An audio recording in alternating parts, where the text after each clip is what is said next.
We felt we had been as fully accepted as outsiders could be when we were asked by the muggers to participate with them in their worship of the village goddess. Each household brought its share, a chicken, turmeric, cloth, cedar incense, and rice. The rice had to be imported from another valley.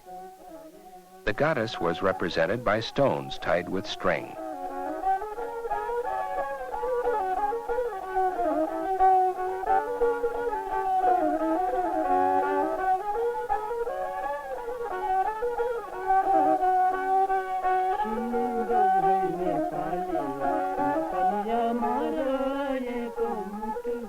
Most of the blood from the sacrificed chickens was saved for eating.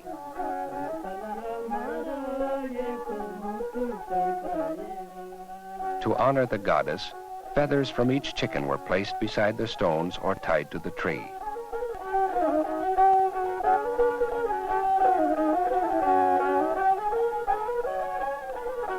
The chicken's toes were left as additional souvenirs.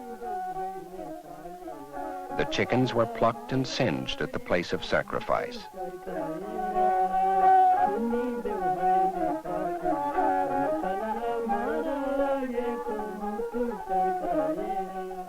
Examining the liver was a means of foretelling the future, a custom going back to ancient Babylon.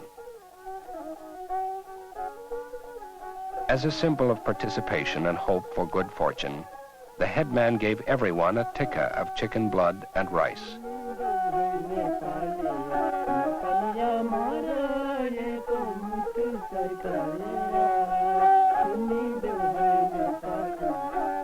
Then we all returned home to cook our chicken and have a feast.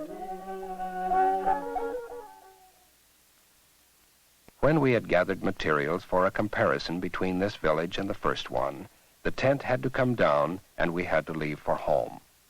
We left with the hope that the mugger's contribution to us would also become a contribution to man's knowledge of himself.